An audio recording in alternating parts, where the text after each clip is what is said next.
and welcome to Unwarranted Music Opinions, the show in which three music nerds choose albums of any era of music, any style, and force each other to listen to them. We all reconvene at the end of a week, or in this case, much longer, as one of the albums we're talking about today is pretty significantly difficult to listen to. Come on, it's like 50 minutes. It's like a pop record. My pick isn't that bad. I'm June Lindberg here with Brian and Courtney. Death Grips. And Chaz Jenkins. Still riding the high of that bonk from last episode. Chaz bonked us so hard last episode. Harder, in fact, than I think anyone has ever been bonked. And we're still reeling from it. They killed Corey. They killed him. Corey's dead. He's no longer here. This is a regular episode. Anything goes. You can choose any album that we want to talk about. And I decided that I wanted to go way back and choose the oldest record that we've talked about on the show. Mm-hmm. The 1961 release by country singer Patsy Cline. The album Showcase. Patsy Cline sort of got big in the late 50s into the early 60s. With several pretty big hits like I Fall to Pieces, Crazy, Walkin' After Midnight, some really, really classic Nashville sound, country, very traditional style of pop and country music. Unfortunately, she actually died in a plane crash back in 1963, cutting her career very short. She only has 3 albums under her belt, her last one being 1962's Sentimentally Yours.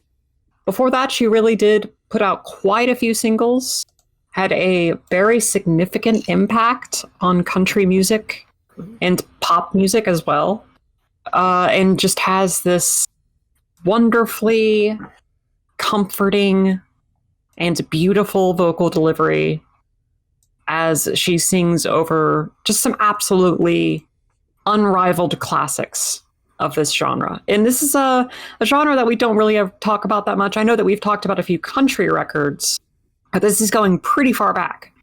This is not really all that similar to Dolly Parton's Jolene, which we talked about a few episodes ago. This is very produced. It's almost orchestrated. It's very polished. It's very studio. And that Nashville sound is just an incredibly lush style of country music before the genre kind of headed in a more rough and raw direction into the late 60s and 70s with outlaw country.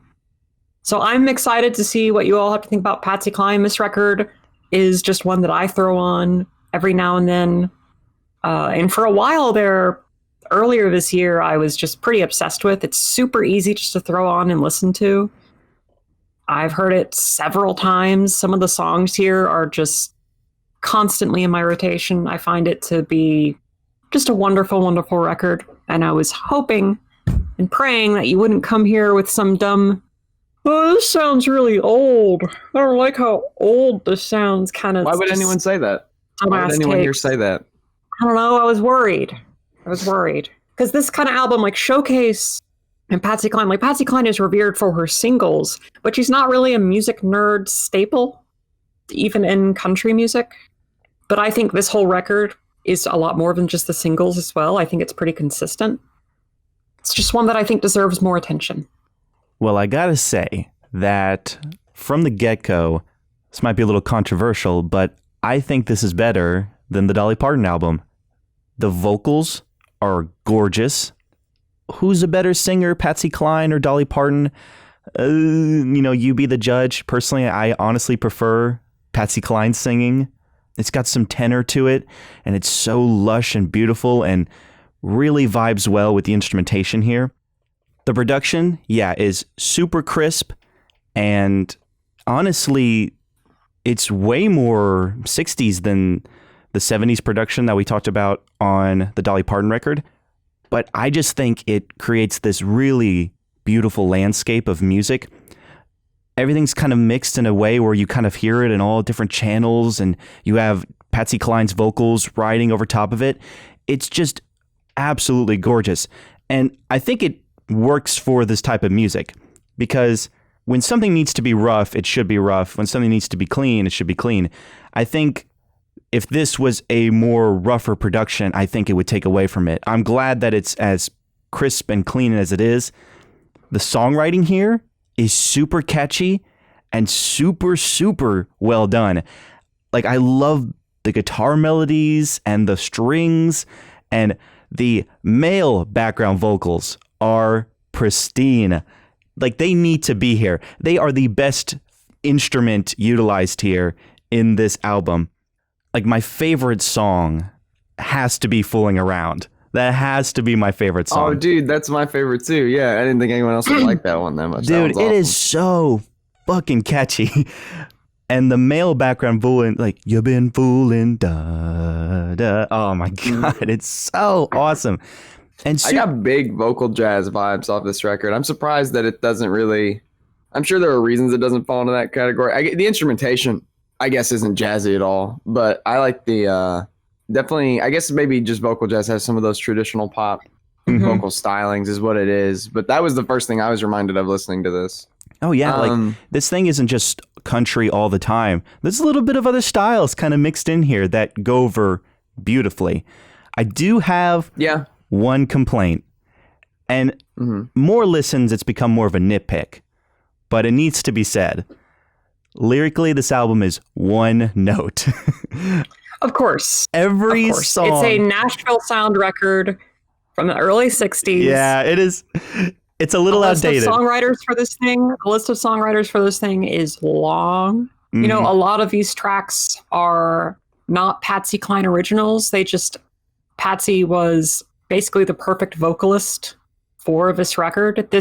And a lot of Nashville sound and early pop records were like that as well, where the songs that are on the record are just an amalgamation of either standards or songs that have been formed by the minds and the songwriters that were prevalent at the time.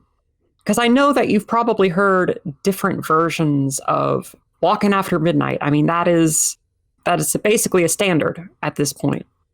Crazy.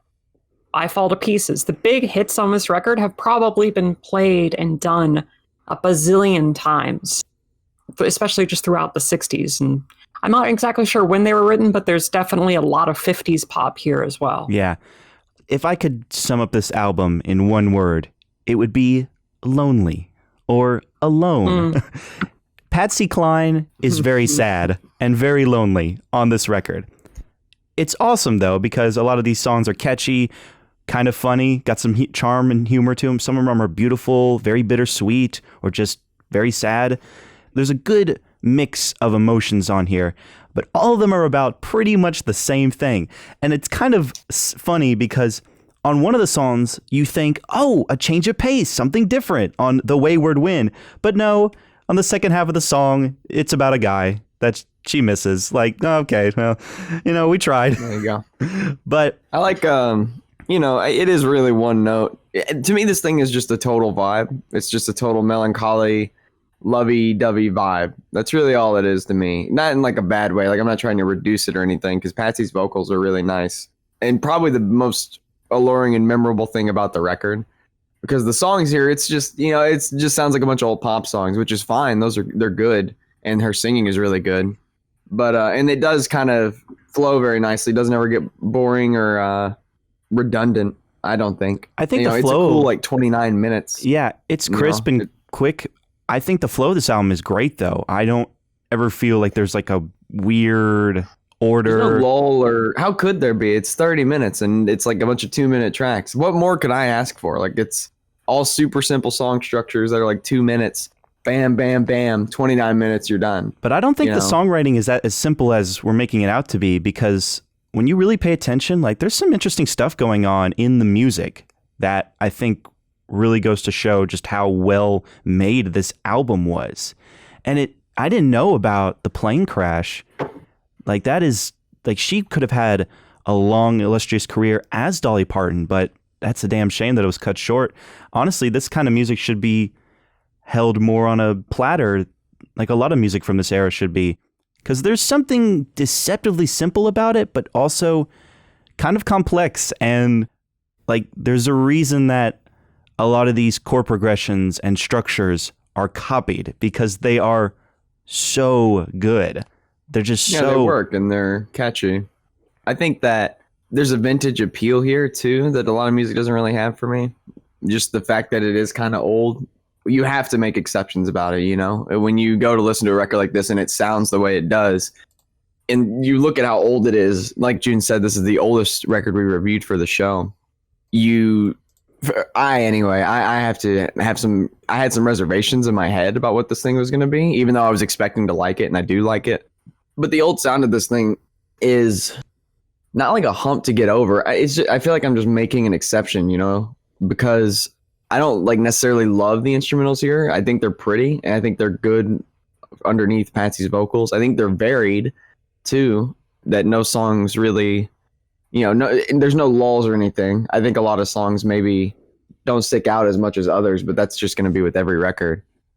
But I definitely, I guess I need to get over this, like, this feeling that this thing is old. So I'm like, oh, okay, you know, of course these beats sound old as hell. Like, of course they're extremely, you know, vintage. It sounds like it should be playing on a vinyl record. Like, this sounds like the stereotypical someone in a TV show goes over and sets a vinyl record on the table and it starts playing like music like this, you know, this very traditional pop. Like, I feel like I'm just trying to get over that stereotype I have of this music, kind of. That is very Zoomer of you. And that's part of why I chose this record, because I think for a lot of the younger generations, for a lot of our generation, the most exposure to this type of music that you've had is Fallout New Vegas and the radio in Fallout New Vegas, walking through the wasteland and hearing. I think Patsy Cline is on that radio station. I'm pretty sure I think her version of Crazy is in Fallout New Vegas. So I know that there is kind of a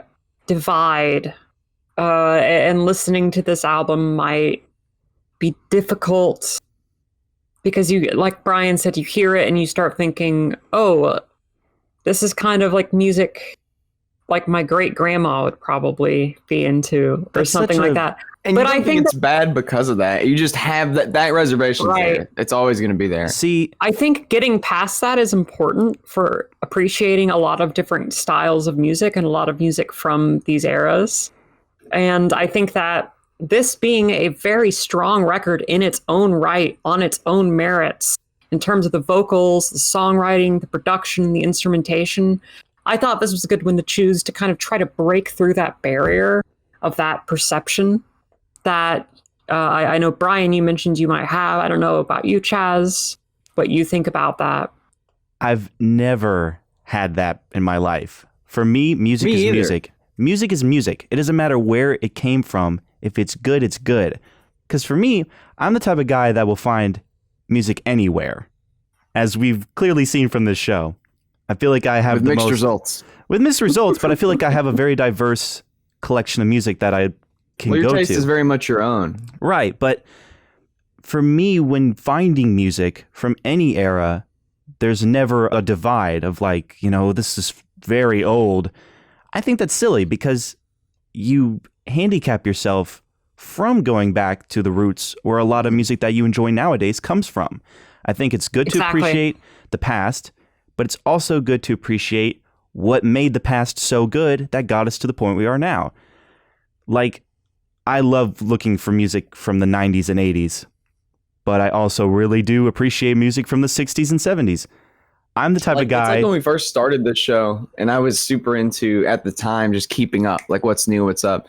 And then this year, I totally turned that on its head, and I was like, okay, you know, I want to check out the Bob Dylan records. I want to check out just some older records. And that's just good. Like, you know, see where stuff is coming from. Some old Nina Simone stuff, you know. At some point that happened, and I was like, you know, it's just, I think where you're at as a listener is always going to be changing. But I think what was interesting about this record was this was the first time that I was like, had that old music reservation a little bit, or just that assumption or mindset, whatever. I'm the type of guy it was the only time I was listening to it, I was like, you know, it doesn't even like when I'm listening to it, that's not really an issue. But when I go to talk about it, I'm like, I do kind of find myself at a loss. I'm like, it's old pop. It's good. Sounds really good. She's a great singer.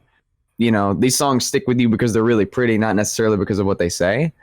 And that's kind of where I know it sounds like I'm not saying there's a whole lot I like about it. I think a little bit, but I do like this thing quite a bit. It's just, this had a ceiling for me because of where it came from, when it came from, and how it sounds because of that, which normally isn't, you know, really an issue. I think an album like this, in a way, is sort of timeless just because, you know, you're going to recognize the patterns in the music. It sounds pretty. She's a good singer. Lyrics are about love. It's kind of melancholy. You know, that's just human being type things. But I did have a kind of a ceiling on it just because this thing is really, really old and isn't necessarily the most creative thing in the world to me. Not to insult it, because I don't think that's what it's going for. But I think the age of this thing actually did limit the appeal for me a little bit, which I've never run into before. I don't, like with Slint, like the reason I wasn't really into Slint was because I just wasn't super into the music. I got the appeal, but it didn't appeal to me. Whereas this was like, I get the appeal, it appeals to me, but this appeal has its limits with me. Well, for me, is what it really felt like. And that's the only record I've ever really felt that way about. For me, there was a little bit of like, you know, this type of music, will I come back to it a lot? I think that was like a hang up I had with Dolly Parton. Here, though, I think the music is a lot more catchy. The melodies are a lot more stronger, which is saying something because Dolly Parton, that album was pretty freaking great. But I just love the singing. I love the melodies. My only problem is that lyrically it's a little one note, but the flow of it, how quick it is, it really only becomes a nitpick because you're just so lost in the instrumentation and the gorgeous music. I think I'd actually listen to this a lot because I'm the type of guy that, I don't know if you guys use Pandora as much anymore, but when I'm cleaning my room or I'm working on something, I'll put on an early jazz radio. So I'm listening to a lot of music that you mentioned, June, is in Fallout New Vegas, but I'm just listening to it for fun. It's kind of the Zoomer way of pulling out your record player and putting on your... It 100% is, because we were talking about Pandora. I just want to bring this up. We were talking about Pandora last night, totally off topic with just friends of mine. And, oh, dude, we were laughing so hard because I was talking about when I was into like Skillet and 3 Days Grace in like high school. Like, obviously terrible post-grunge bands. It's like the music you hear on the radio. This is like back in the Seether days. And so I just wanted to get that in because we were talking about Pandora. I remember the night I found it, I was like listening through my phone speaker. I was like, oh, yes, I can finally hear all my favorite music. Dude, I would beat the crap out of little me. What a little nerd. Terrible music. I'll teach him. I'll show him. I never really try to have a reservation about older music. I can even say that I would put on Mozart operas just on a whim and just listen to it. Right. It just... it's down to personal taste. I think that in any direction, discounting music because of how old it is or where it comes from, whether that is music that is particularly old, or on the other side of the coin, if it's music that came out yesterday.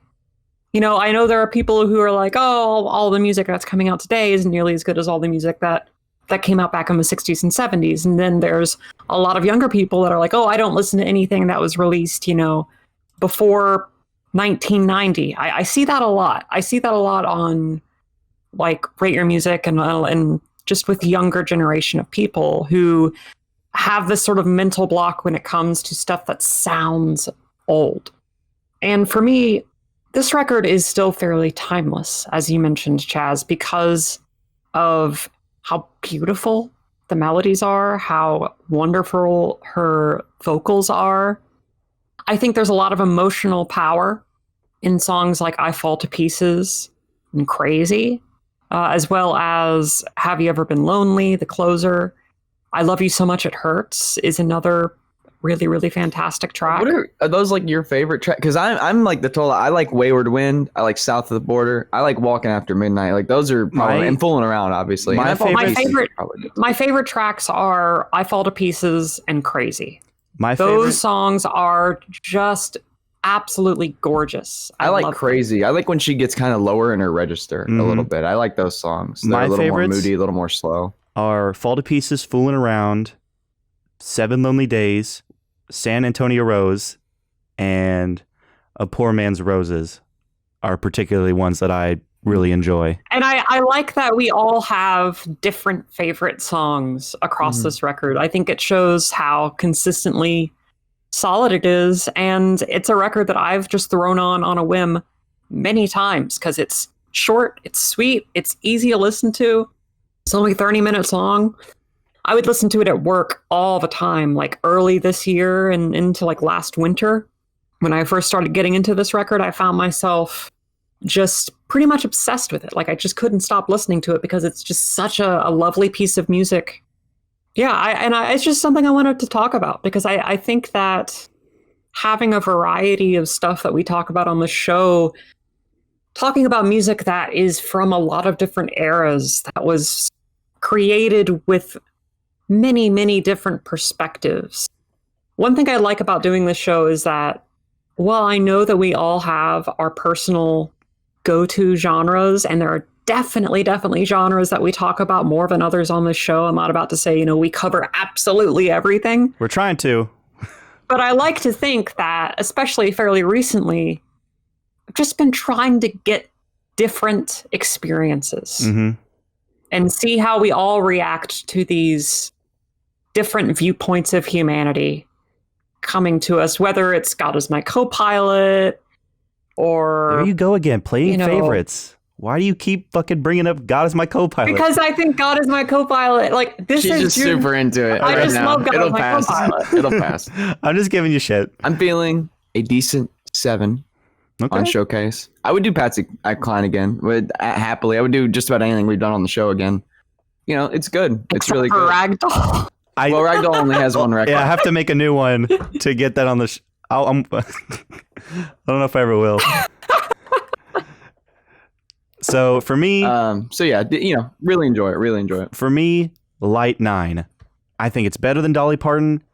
There's a lot more I gravitate towards this record than I did the Dolly Parton. I like that it's not full-on country. I like that there's other genres blended in. Patsy Cline singing is fucking so gorgeous and charming, and there's a lot of character to her vocals and the music in this. The background vocals are sick as hell. Love the guitar work, love the strings, love the drumming and the bass and everything that's mixed together in this gorgeous Nashville sound, which I have stated many times is probably my favorite style of country, with Dolly Parton, with 12 Golden Country Grains, as we've reviewed on last season. Honestly, this is some of the best country we've listened to for the show. Like, no cap. I think that Patsy Cline is a country legend for a reason. I think that this is one of the most supremely comforting and cozy albums. This album is just like the musical equivalent of a really, really awesome cup of tea while you're kind of wrapped in a blanket on a chair, just feeling content in the world. Maybe a little bittersweet, maybe a little sad, but still calm. I love this record quite a bit. I do have my favorite tracks from it that I think stand out above the rest of the track listing a little bit, to the point where I would say this album isn't uneven, but it just has these highlights that, in my opinion, not necessarily tower, but are a good deal ahead of the rest. For me, that's I Fall to Pieces, Crazy, Walking After Midnight.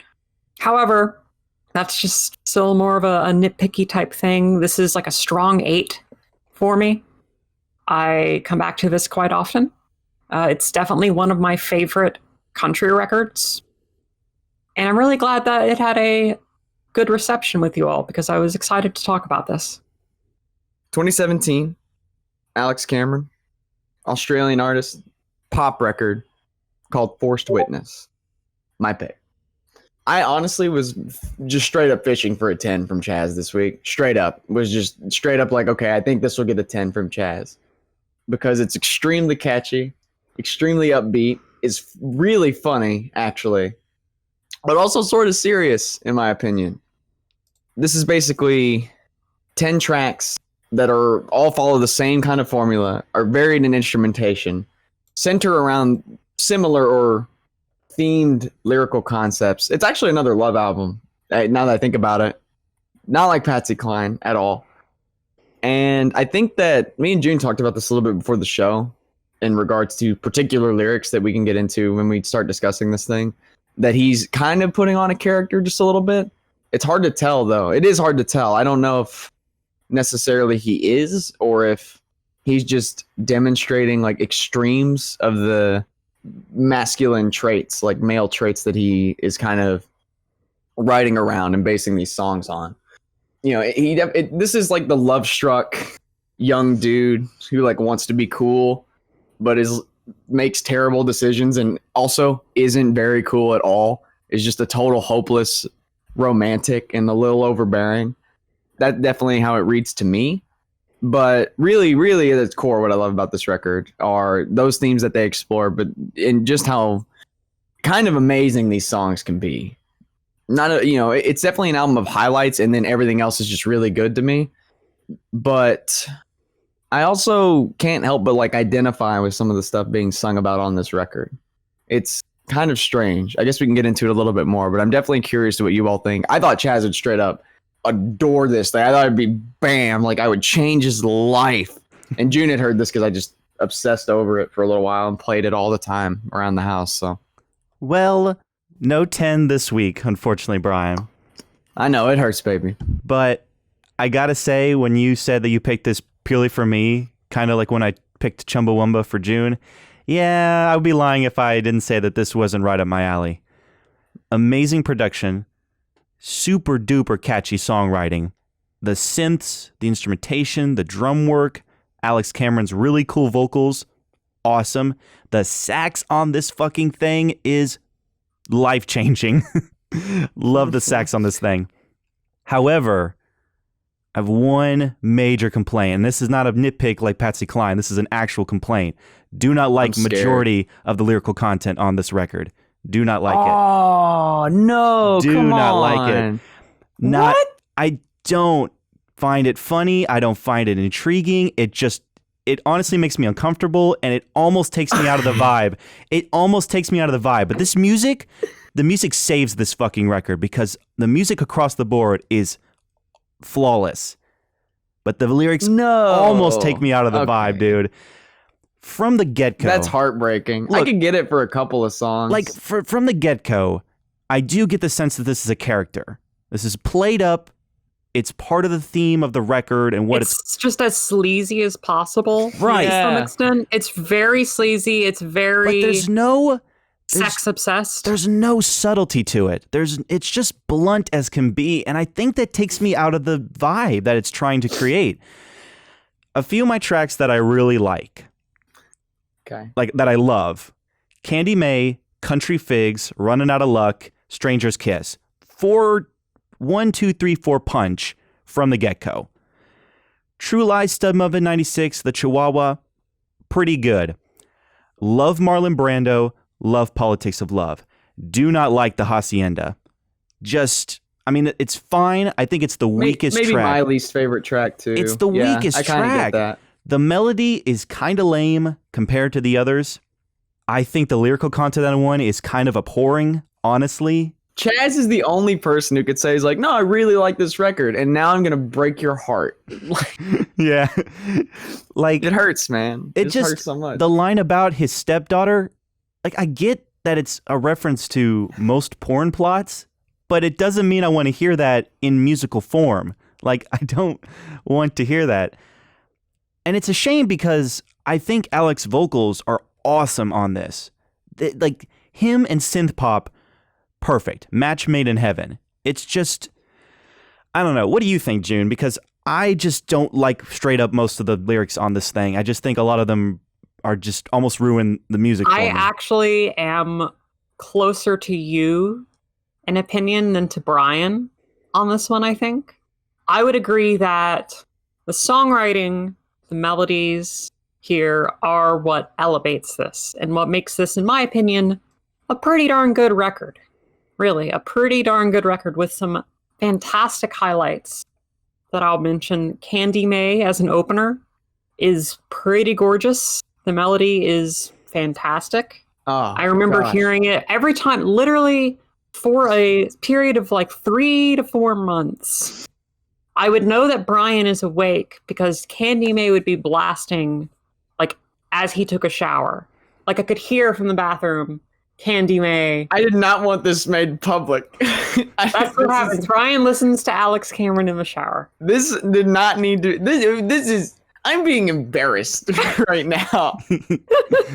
I never get embarrassed, but this is embarrassing.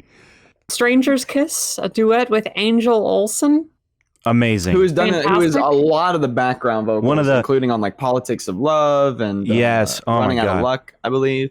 Her vocals on that track are great. The melodies are fantastic. And the one other song on this album that I just love is the closer, Politics of Love. Good shit. With Good just shit. a really, really awesome melody, just this very sweet and sentimental vibe to it. I gotta shout out. Feels like I gotta Candy. Well, not really Candy May, less so. But I think the closer here is the least in character song. Yes. Mm-hmm. And that is really where my hang up with this record goes, is the character. Because, and it actually has bothered me more on re-listens. It's interesting. Because this character that he's putting on is this very sleazy, very sex-obsessed, kind of just straight up problematic in some of these songs here, especially on Stud Muffin 96. Oh, yeah. Which is my least favorite song. Yeah. My least favorite song. Forgot about the lyrical content of that one. That one's pretty bad. Oh, Jesus Christ. And the thing about it is, I know that it's a character, but for some reason, I don't see much value in what is being said. Yeah. I kind of hear what's being said, and I don't find that there is an underlying point.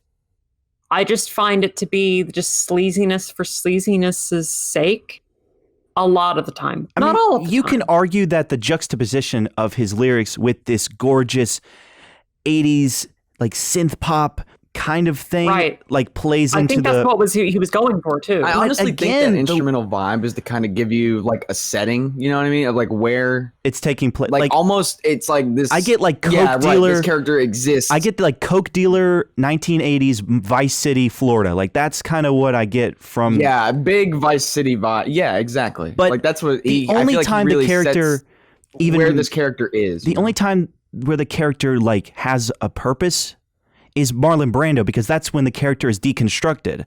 You finally see this. But again, the build up to that isn't really satisfying, because you have songs like Stud Muffin 96 and The Hacienda that just really push it to an edge that it doesn't need to be. Because songs like Candy May or Country Figs or Running Out of Luck, that's where the character kind of like, okay, I kind of get what's going on here. But he just takes it way too far, and it takes me out of the vibe. I gotta shout out real quickly, Running Out of Luck, which straight up sounds like a Bruce Springsteen song. I had to mention that because that song is fucking awesome. All over this thing. Real quickly, June, before you talk, I wanted to mention, so recently Alex Cameron came out with a new record that got a lot of praise. I know you really like it, Brian, because I've seen your rim rating. June, I also saw your rim rating of it, and you did not particularly like it. The thing about Alex Cameron is I did like that record.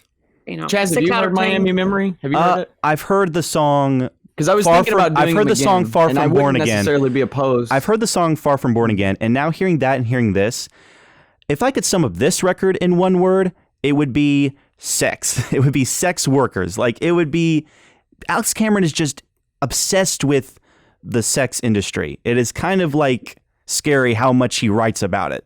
But I just wanted to make that point.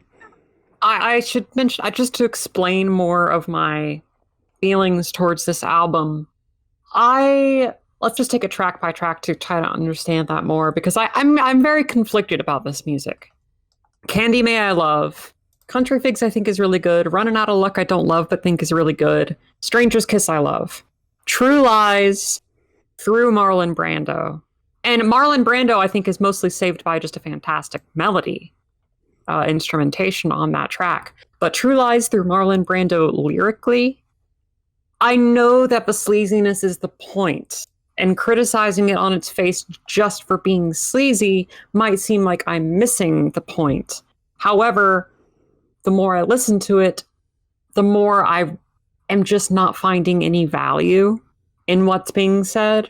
I don't find much interest. I'm not very interested in this persona. And I think that you have to be at least somewhat interested in the persona and intrigued by it to really fall in love with this record. And for me, it is off-putting. And I don't find it to be anything particularly unique or interesting in lyrically and throughout most of this album. The moments where he is more genuine and is just sweeter, where I think it's less of the character and more of Alex Cameron himself, for example, on Candy May, on Politics of Love, even on Stranger's Kiss, where there is this definite focus on love and even sex, and there's a desire for those things, but it isn't taken to such an extreme to where it becomes this obsession. And I don't find that obsession very interesting. I don't find that obsession to be very captivating or memorable or fun to listen to. Musically, this album is basically just a straight up 80s style synth pop record with some new wave elements, a little bit of like Born in the USA era Springsteen type of heartland rock sort of elements, which I think that he would take further on his next record, Miami Memory. I like the instrumentation here, but most of it I don't love. For me, the whole 80s revival, synth pop revival thing is kind of a mixed bag for me personally, because I feel like sometimes it has a vibe, but it lacks some of the more standout moments, and it lacks the kind of character that I'd want. I'd want this album to be a bit more bombastic in the production. I'd want there to be a little bit more energy to some of this that a lot of earlier synth pop has. But for me, this kind of is fairly flat instrumentally and in terms of production, where everything just kind of gets all stuck together. And it's a nice background. It's a nice bed for these melodies. It is pleasant. And I don't think there's a single bad song here, musically speaking. And even melodically speaking, I think basically every song, maybe not every song, but most of them are bolstered by strong melodies. And I think that's the number one positive thing I can say about this record is Alex Cameron is damn good at writing catchy melodies.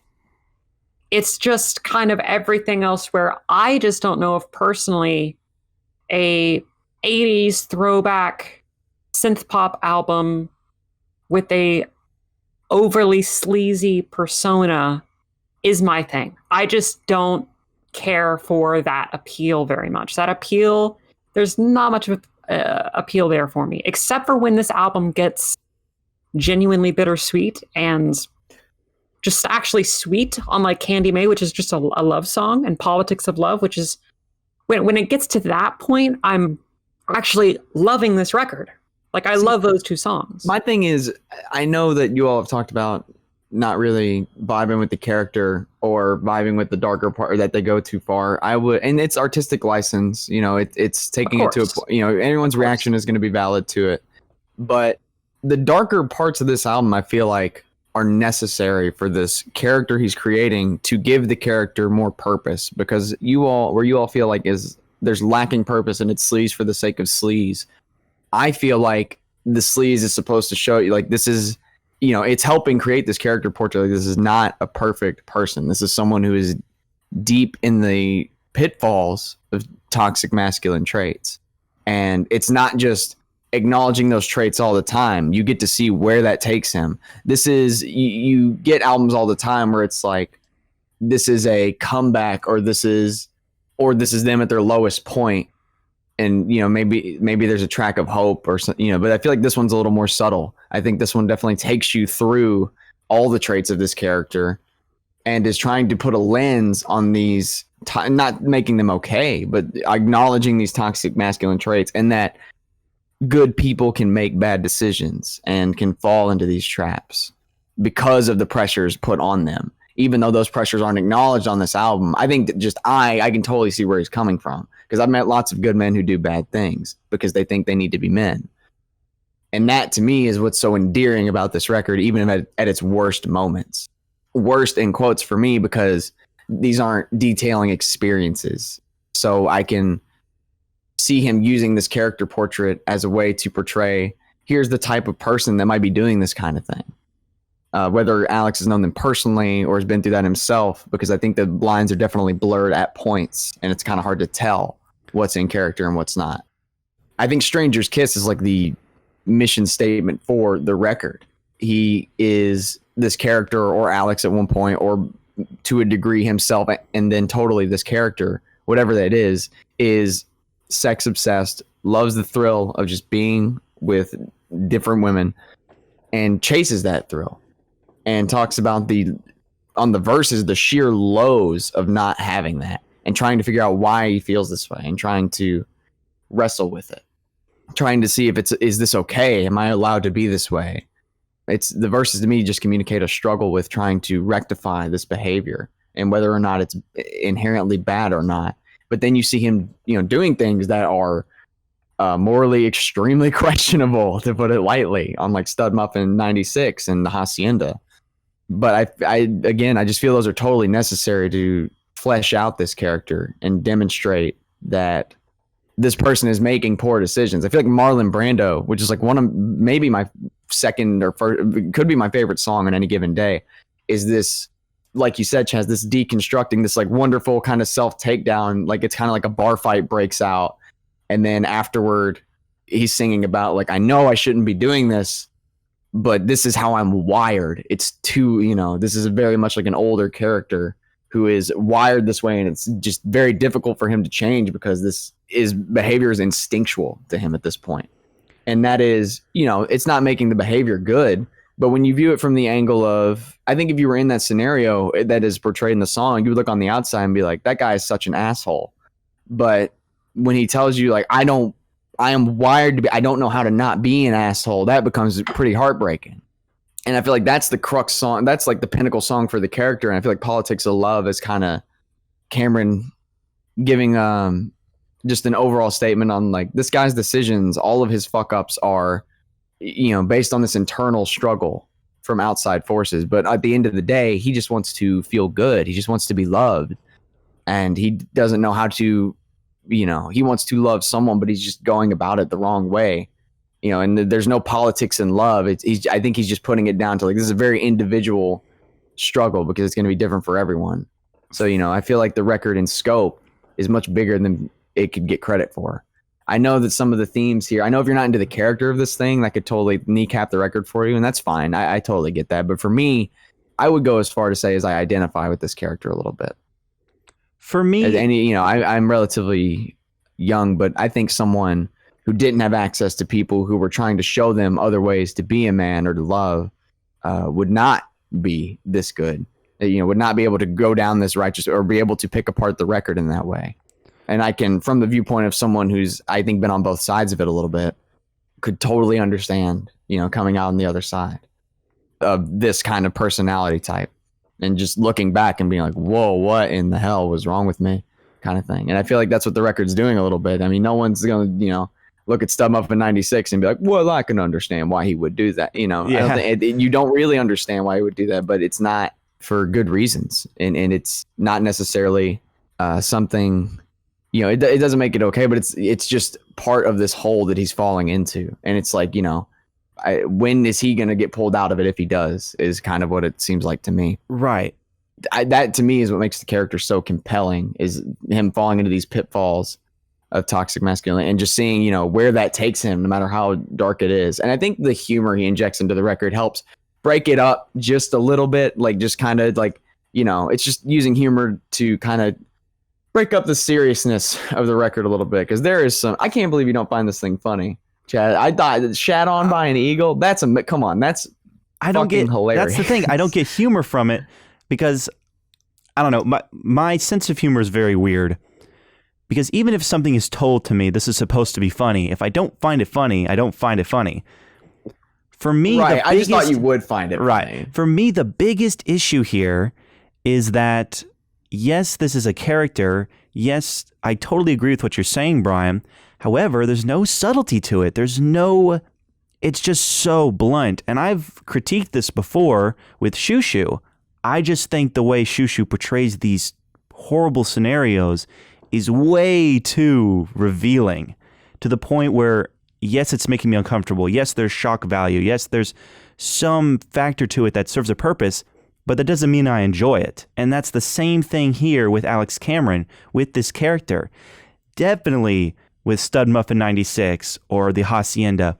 It's like, what? Too much for you. It's way too much to the point. I mean, and I'm not trying to say, it could be too much. I mean, totally. Everyone has their kind of limits for what they'll, want to tolerate. But I feel like I think it's totally fine to be turned off by that. But I feel like he is an artist. I don't want to fuck my stepdaughter either, if that makes you feel bad. I've never had that desire. Thank you. Well, I'm glad. But I've also never had a stepdaughter. May you never. Cut that out. Cut that part out. That is the worst joke you've ever made on this show. Are you laughing? Cut it out. You're laughing. Cut it out. I'm feeling. Might get a laugh. I'm feeling a decent 8 on Forced Witness by Alex Cameron. What saves this record is the fantastic songwriting, fantastic production, the fucking synths, the drums, the sax, the vocals from Alex Cameron, all super duper awesome. It's just what brings it down for me is the lyrics. If this was an instrumental record, hell yeah, but it's not. So on the surface, sometimes the lyrical content isn't too bad, like when I mentioned my favorite tracks. But when you get towards the back half of this thing, I mean, damn, does it really go off the deep end to the point where it's like, okay, I'm going to ignore the lyrics now and just enjoy this awesome music.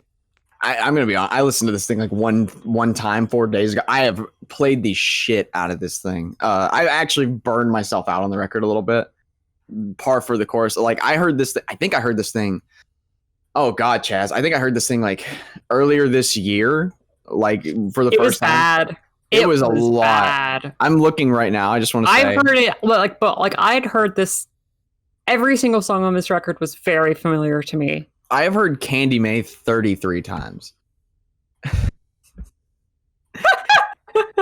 That's 33 mornings in the shower. That is, yeah. I mean, basically, and on the road, I've heard the Hacienda 13. So for what it's worth, yeah. And Stud Muffin 90, kind of low. Those are low tier songs. But that being said, decent 9. I mean, I really am blown away by this thing and really attached to it. Can't help it. It's too late. I like it. Is really how I feel. I can understand if it's too much, but for me, I love it. When you talked about it as a portrait of toxic masculinity and wrestling with that, it does, I'll be honest, it does make me kind of consider it in a different light. It kind of makes me understand that, okay, maybe this character does have a purpose of portraying I think it sucks how people get this way. I think when you show and I'm not likening his sex-obsessed, toxic personality traits to these things, but like when someone is at their lowest point with like something they're grappling with, like addiction is the first thing I think of.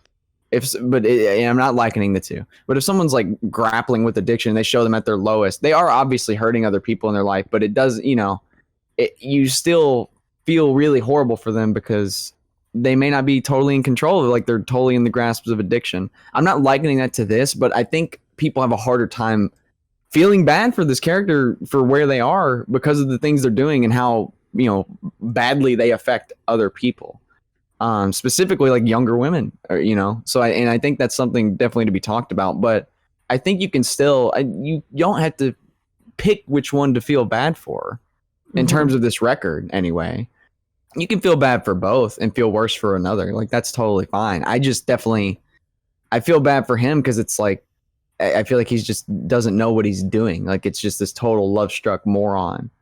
And I don't know, as like a young man, like, yeah, I was a love-struck moron, and you do shitty things. So I don't know. I just like how this album kind of picks that apart in a way that's not glorifying it and kind of makes you think about it a little bit, for me anyway. Not to, just, what made me think about it some more, but I really feel like that's what it does. I'm conflicted because your defense of it and explanation of it does make me like it a bit more, I think. Because initially coming into this conversation, I was thinking, I don't see the purpose or the appeal of this character. We've had that conversation about records on the show before, too, where you kind of have to, where the appeal maybe needs to be, someone who does get the appeal has to come to I think it's because I just don't wrestle with those same things. Hmm.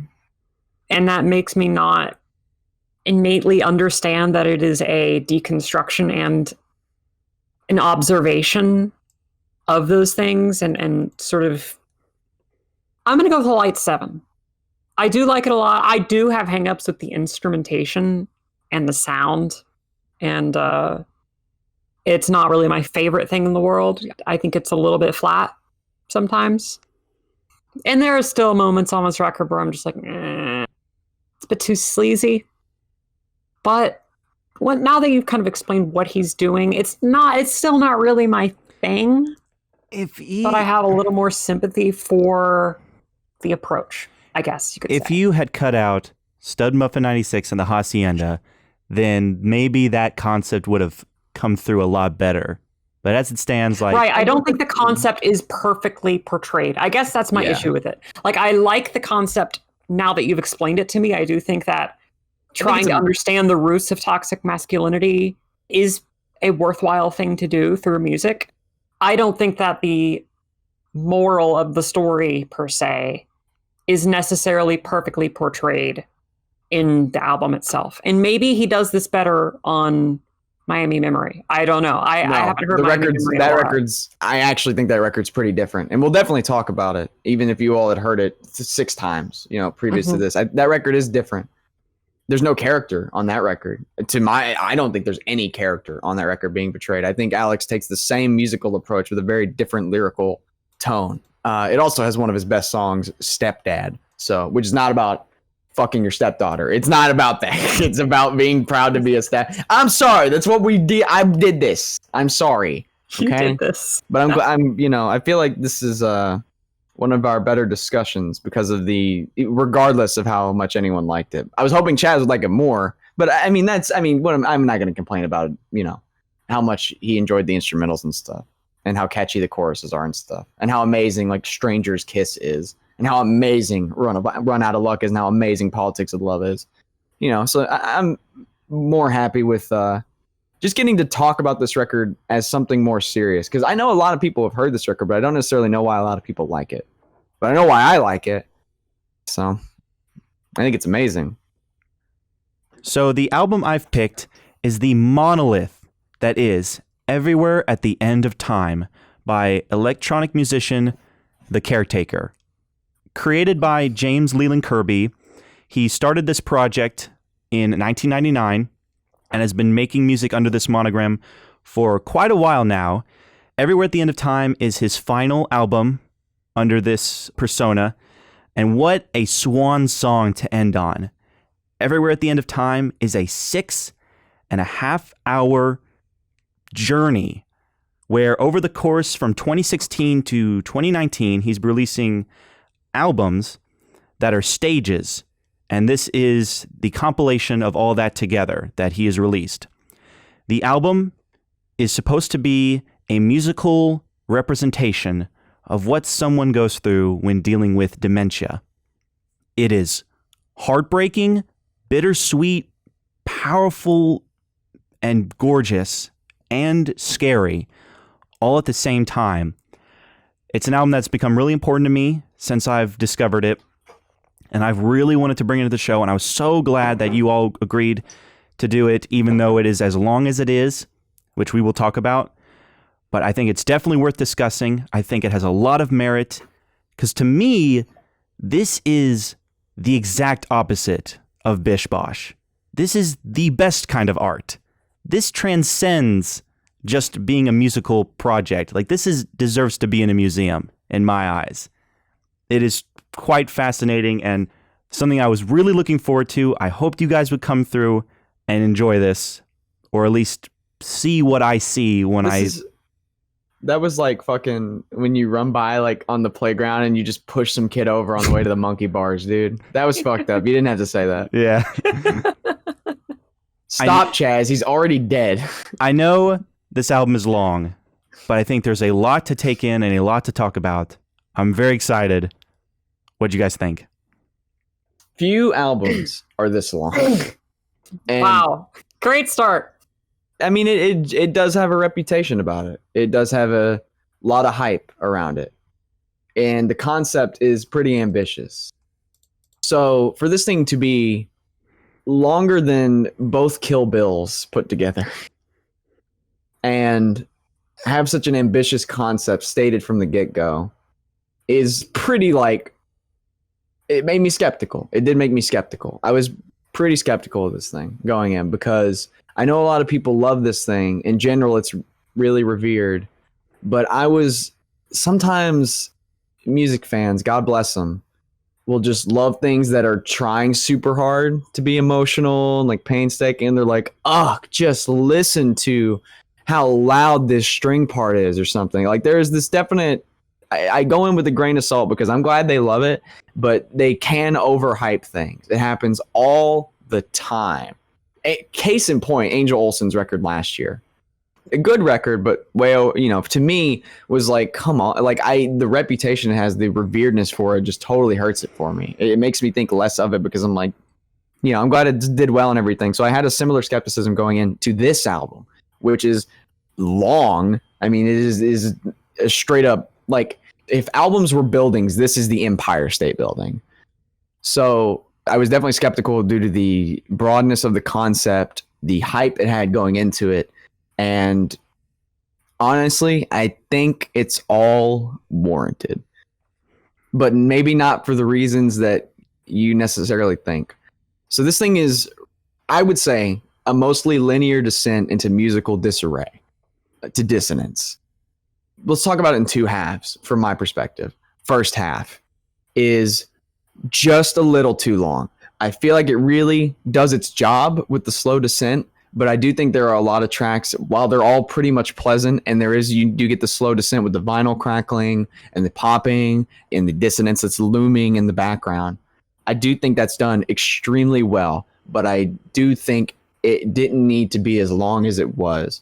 However, once I hit stage 4, which is the turning point sonically, I struggle to maintain that critique. Because stage 4 of this thing is, so talking about stages 1 through 3 as a whole, because I think they're very similar. And before we get into like the meat of this thing, we should talk about like what it is. So the genres that this thing tackles are dark ambient, plunderphonics, turntablism, sampling like 20s and 30s ballroom music. Yeah, there's a lot of Dixieland, a lot of brass band stuff, a lot of very old school like 20s and 30s jazz. That are sampled and recontextualized to represent memory. All these little melodies and stuff that he touches upon represent memory. And there is like a track in the first half they go back to a lot. Yes. It's the first track. Yeah. It's the melody that is repeated throughout various points. That's the main memory. And the thing that this mainly is sound collage. Like that is the best genre to define this project. But it touches upon turntable music, dark ambient, plunderphonics to create this sense of decline. It's sample-based music. But sound collage is the perfect even one. At the end. Where everything is kind of, especially in the back half, the second half, as we'll get into, because I really wanted to hear what you had to say, Brian. I just wanted to let the viewers know what we're talking about here. A lot of the melodies in the first half represent memory, and the first song is the main memory that is referenced throughout this, and it's done so all the way up to subtly the well. end. Yeah, all the way up to the end of the record. It is so subtly well referenced, serving as the main core memory that this music is alluding to. But sound collage is definitely what genre that we are touching upon here. And sound collage is a very interesting genre that I don't think we've touched upon yet, but I will want to get into more as the show goes on, where you're taking a little bit of everything and kind of making this collage. It creates this whole new thing before you, and that is the perfect way to describe what you're hearing as you're listening to this. But I'm sorry to cut you off there, Brian. Please continue.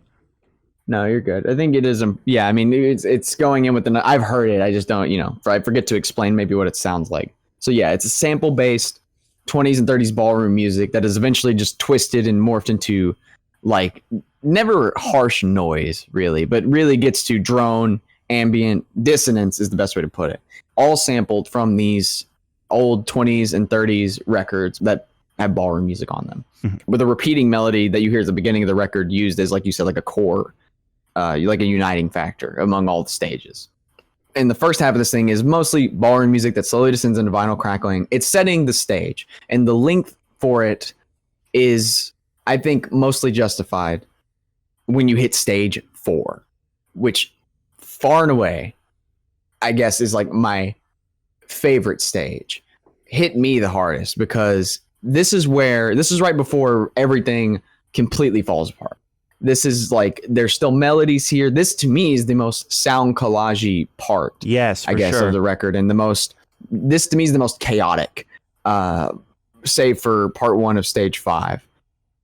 So stage 4 is where we start getting into hour-and-a-half long stages, whereas before we had like 40 minutes, 50 minutes for normal, standard album lengths, basically. But With standard song lengths. Yes. The rest of the stages, 4 through 6, all have 4 20-minute long tracks each.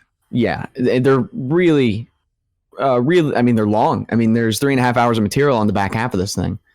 And it's justified. I think it's 100% justified. I think it can't be any shorter. It has to be. No, I think the back half of this record is why people talk about this record.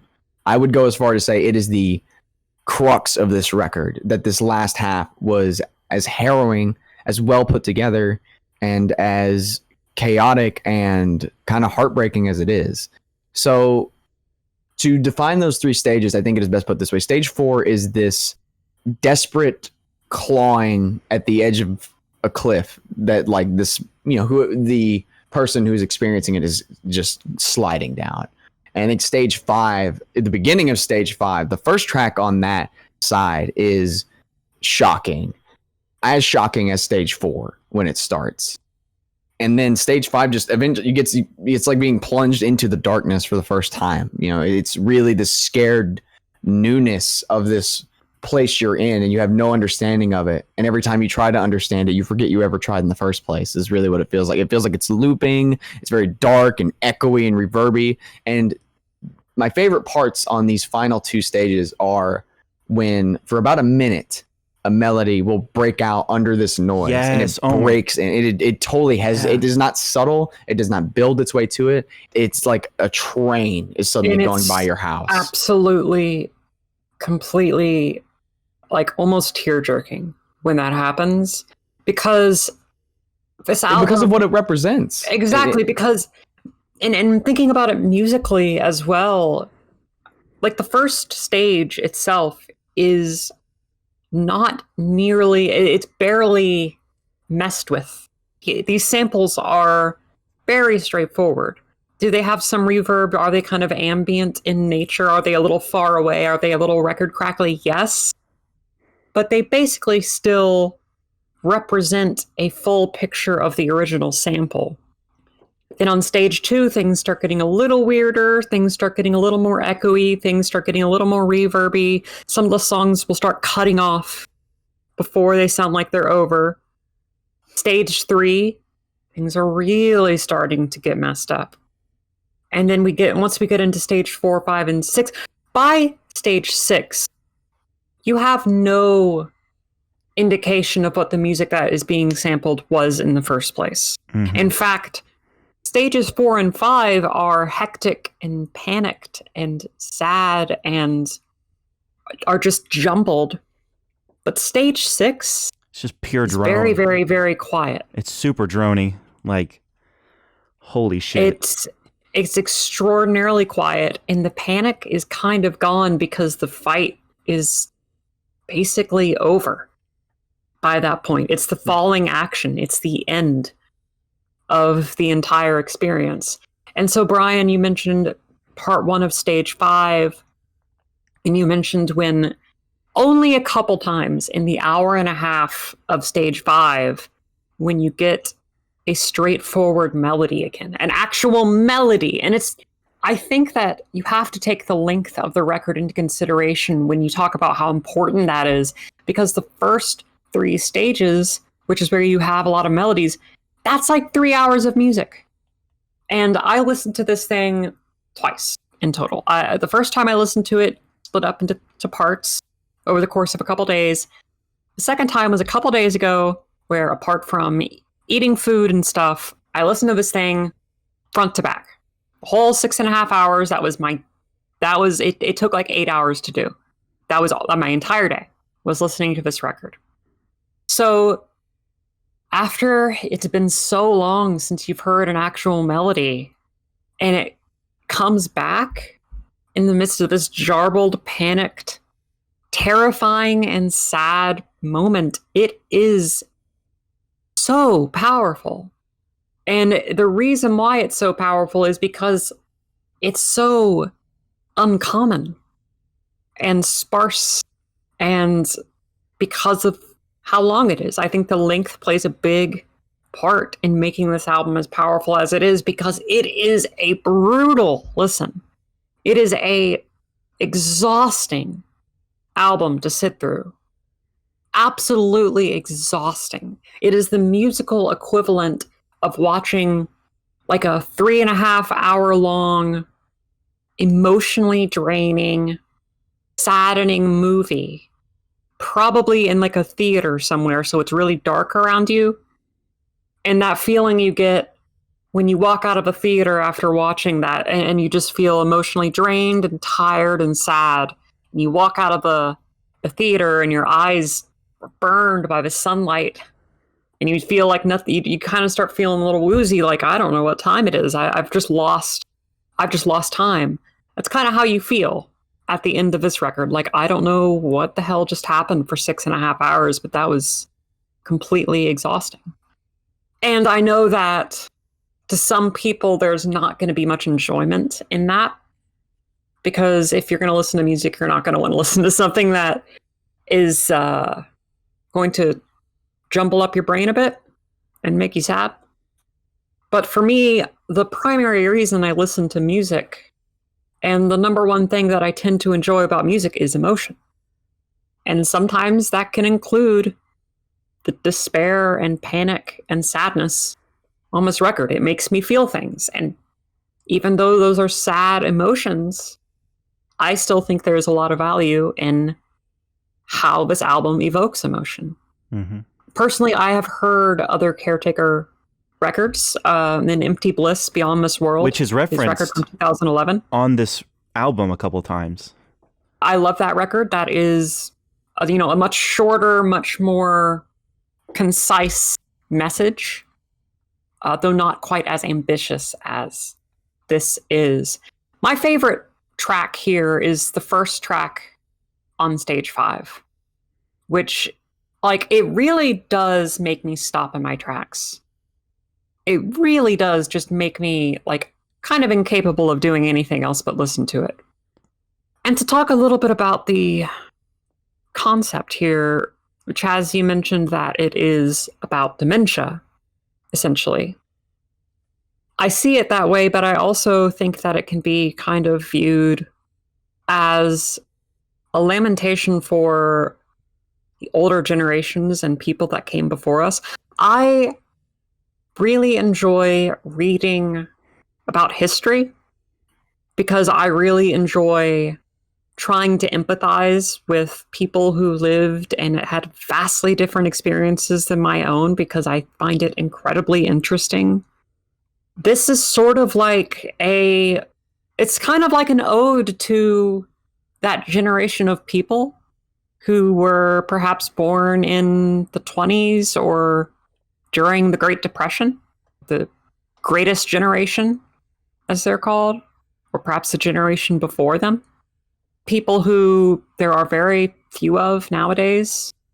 My great-grandparents on my mom's side were of that generation. My great-grandfather had dementia before he died. And I always have the kind of connection to old objects, old books, old paintings, old experiences, because I find them very interesting and I empathize a lot with what life must have been like for those people. And I think this album is not only kind of covering the sadness of an individual life taken by this absolutely horrifying disease. It's kind of like I said, a sort of lamentation for that entire era for me. This feels like when I listen to this, it makes me sad to think that some things will be forgotten. I don't really like that things have to be forgotten. I wish that we could remember everything. You know what I mean? Right. That's why. And this album is kind of about the loss of memory, and it is about that personally, but I think you can apply it to a holistic view as well. We need to talk about the ending of the album, though. Hold up. I specifically wanted to say that everywhere I've ever looked at this album, people say the last 5 minutes is really great, but they never tell you what it is. And I don't think we should say what it is here. Oh, but I want to talk about it. It should be avoided. I think it should be avoided. Absolutely. I think people should seek it out on their own because it is stunning. But I don't want to say why it's stunning. Okay. Because I think that was part of what made me want to seek it out even more. I don't think we should say what happened in the last 5 minutes. Okay. I don't think it should be spoken about out loud. Well, I will say this. It is one of the most stunning, mesmerizing, and gorgeous things I've ever listened to. Like, that's what floored me to pick this for the show, was that final. It's at the end of the longest stretch of, you do kind of get numb to the noises that come in the last 3 stages because they go on for so long, and you're kind of just trying to. And when it finally hits, it is like almost tear-jerking. Like I was blown away. I just want to reiterate, it's stunning. Like it is. Yeah. What did you think, June, when you sat through the whole thing? How did the ending get you? That was like the one thing I wanted to know. The ending, along with pretty much all of the record, is perfectly sequenced to be just a journey and an experience. I think and the enjoyment of it. Long, I feel like it's detailed. Mm-hmm. Even though this thing is long, I listened to this thing twice because we had about a month to listen to this thing. We've been told far in advance. This thing is 6.5 hours. We're going to talk about it on this date. Just make sure you've heard it. I went ahead and I listened to it again just because I wanted to see if the impact wears off on second listen. And honestly, it doesn't, because I think this thing is pretty meticulously put together, and possibly that's because it took him 4 years to create exactly this. He took his time, not only with the length of this thing, but on creating it. He really took his time to make this and thing to know that this was his final project under the Caretaker. So it never feels rushed. Yeah, it really never feels rushed. Like we've talked about a few swan songs from artists where it's like, was this where somewhere's like this was a great ending on their career, or should they really have ended here? I know I've especially brought this up a few times. What a powerful ending to a legacy. Because I think it's just so ambitious. It's like, what could you do after this? And the thing is, like, what I love about this thing is sometimes when we talk about really ambitious stuff, and you guys know this about me, like, I kind of narrow my eyebrows a bit. This happened with Swans. But for me, I think that this album is so empathetic and tries to understand. It's so respectful. Like, I see some people. Exactly. That is what makes, and I think that the ambition, the project, the scope is actually fulfilled here. In a way that not a lot of other music that tries to be this ambitious does. It has really got under my skin when I see people like critique it, saying this doesn't seem respectful to people who go through this. And it's like, what the fuck did you just listen? I mean, it's understood he's going to have to take some artistic license with this kind of thing. Obviously, because it's one of those things you don't know. You don't know what it is unless you go through it. And when you go through it, like, that's it, man. But I think for people who need an outlet, and it's impossible to know. Yeah. But this is such a masterful way of a look inside of how someone might view this disease. And to have that in audio form so you yourself can go through it is well warranted. I mean, I don't think it's emulating I think it's just trying. I don't think you can like, oh my gosh, this is what it's like to go through. I think he's just doing his best to represent it musically. I don't think that's the intention, is to replicate exactly what it's like. It can't be done. That's an impossible task. It's such a close. I think he's just. I think it's such a close. Like, if someone needs an outlet and wants to experience a pretty respectful and powerful representation, You should totally listen to this, and you should listen to it all the way through. Don't let the length scare you, because you will come out with a new perspective. Because I think a lot of times when we talk about certain diseases where it's like, well, I don't really know how to empathize with you because I'm not going through it. It's good to have art out there. That's why art is so important, because it serves as a outsider looking in way for you to kind of get a sense about what someone's going through without having to go through it. And that is exactly what this album is. I totally agree, June. It's more than just the concept. It is definitely a ode to the past. And it's interesting that we just talked about this with Patsy Cline and then had to... But appreciating the past so it's never forgotten is totally one of the big things of this album. I think this album is also just a wonderful statement on decay in general. Yes. Oh my God. So I'm so glad that this went over well, because I knew, like, if you all thought Aphex Twin was controversial, a 2.5 hour album, well, I was like, well, get ready, bitches. It wasn't the length of that album. It's like, what is it trying to do? Because I think this album totally hinges on the experience. Well, the thing with Aphex Twin in general, Aphex Twin is, relying more on the music, the arrangements, and what that is evoking. And this album's doing a similar thing, but it tells you from the get-go what it's trying to emulate. Right. And that puts a lot of pressure on it. I just think it works well. Aphex Twin is all about nostalgia. That is one of the core elements of Aphex Twin's music that has floored me from the get-go with his albums. And at some point, we're going to talk about Richard D. James, which I think is one of the biggest sense of nostalgia in his music, which I'll be very excited to talk about down the road. This album is about the past, memory, decay, in how brilliantly and meticulously the Caretaker, James Leland Kirby, weaves this together in this monolith of music is quite stunning and really is a test of what it means to be a musician. I can think of a number of artists who would never, ever even attempt something like this, or never show the respect that doing something like this, and how he does it. Like, oh man. Anybody listening out there who has the time on their hands should listen to this.